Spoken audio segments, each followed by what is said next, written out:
Thanks, Dan. When the president returns to Washington, he'll be coming back to a city still sharply divided over his proposed border wall. The government remains in partial shutdown, as Trump says he will not sign funding legislation until he receives money to begin a wall on the Mexican border. Democrats continue to howl with rage against the president. No Democrat has called for shutting the government down. We are all working to avoid it. The president seems to relish it. It's a governing crisis. We better face the reality.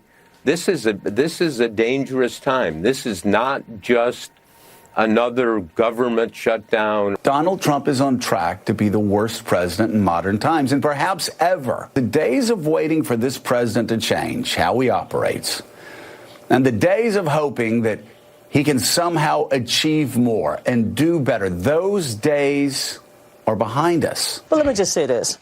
The president, he's unraveled. Things are unraveling. Would you prefer chaos? It's chaotic. This shutdown is on the president.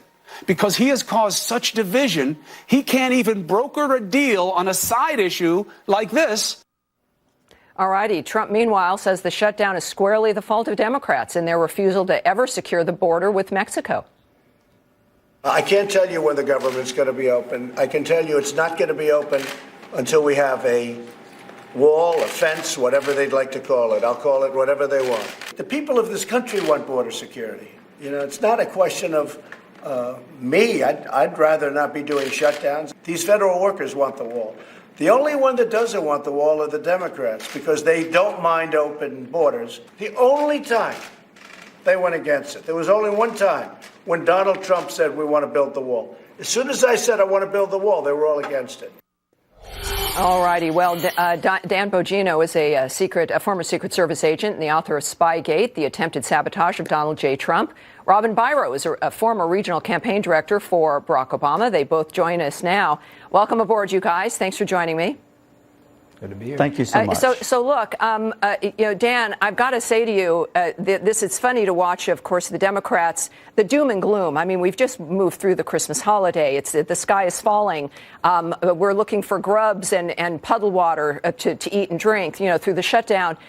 Do you think that this kind of complaint is really changing the point of view of the American people about what's really happening in Washington and what matters when it comes to national security versus a negotiation to get what we need for that border wall?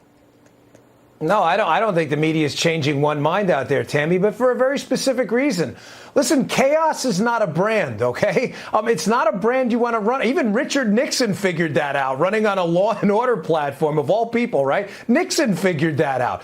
Chaos is not a brand. Well, I say that because the Democrats haven't offered anything of substance outside of cheap rhetoric about actually supporting border security. There's just a terrific segment with Steve Miller on another network confronting a media figure about this specifically. What have the Democrats done to secure the border? And you know what the answer is? Let's go to the next segment because they just don't have anything. Well, Dan, I see Robin's head nodding over there. Yes, but really, you know it. There's the Democrats argue that there is border security and then there is the border wall. And yet we know, Robin, that where there are wall sections, the illegal traffic goes down over 90%. So historically, we know this works. We know it works in this country. I think all three of us can agree we want this chaos to end. It's not good for the country. Yes. It's not good for the migrants. It's not good for the American citizens. So what exactly is going on that the Democrats think is working so well, considering the chaos that's occurring right now?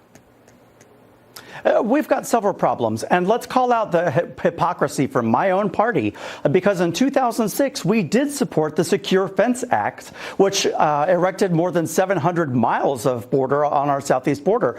So we've got to own that, and I think the president would be very wise to pitch this not as a wall, but as expanding what we already agreed to on a bipartisan measure when senators at the time, Hillary Clinton and Barack Obama, both voted for this. I think that would be a great way for him to pitch this as a fence, as you've heard his language changing recently. Yeah, he said he would call it whatever they want him to call it. And Robin, though, isn't that, though, kind of somewhat juvenile that you want to change the name of something and yet the action would be the same? Because you're right, the Secure Fences Act, the construction that already occurred is the thing that is helping us. Why are they suddenly against it now? Is it really just politics and because it's campaigning? Is that what it is? I'm not going to give you any BS. The reason that they're doing this is because of optics. Each side, you're smart, and you know that each side has got to find a way to save face with their base. So right now, by pitching this as a fence, that allows my party a chance to save face and say, hey, we can't give you a fortified concrete wall, but we can give you a funding for a fence as long as... Now, Dick Durbin made a great point on the networks on Sunday by saying that only 1 out of every 5 vehicles coming across the border are being screened right now. So what he'd like to see is more funding for that in addition to funding for a fence. I think that we've got some inroads here. I honestly do believe there is a way ahead. It's just got to be in a way that we both can pitch it to our fence, to our bases. That becomes, Dan, the question is how far does the president go? Does he never sign a bill until he look, he's compromising. They're already talking about $2.5 billion. The president is a master negotiator. He knows that they're going to find some place in the middle unless the Democrats just genuinely don't care. How far does the president take this, Dan? Well, the president's a deal maker. He's built buildings in New York, where I grew up, the toughest place on earth to do business. And I got to tell you, it's rare that I'm on debating a Democrat on the network. But Robin's right. There's going to have to be some face-saving measures on both sides. Both of us would be naive, all three of us, to say that. I think if you want to call it a fence, if you want to call it a wall, as long as it's an obstacle that will prevent the illegal flow of people across our border, I think the American people will be fine with that. One more thing, Tammy. The Border Patrol people I talk to as well don't seem to mind the idea of slats because they can see through it on the other side. Sure. It's a deterrent. It's an obstacle. The American people want border security. If it allows Democrats to save some kind of face but stops illegal immigration, not in its tracks, nothing's going to stop it completely, but puts an obstacle in front of it, then I think that's fine, and I think everybody walks away happy. We know the happy. Democrats understand that because the preface before always saying they don't want the wall is that they care about border security. So Democrats, Americans who happen to be Democrats, they care about their families as well. They care about the nature of what's happening at the border now. Democrats, none of us want to hear stories about children dying in the midst of a trek that should never have happened in the first place. These are the things that unite us, and I think that this is where we can have a good conversation. The president knows it, and hopefully these games will end. But the president's position is based, of course, in a national security framework for all of these individuals, not just American citizens, Robin, you would agree, but for the individuals making these 1,000-mile treks with their children. No one should be accepting this environment as being acceptable or something that should be encouraged. We really need to have a system that stops that. You would agree?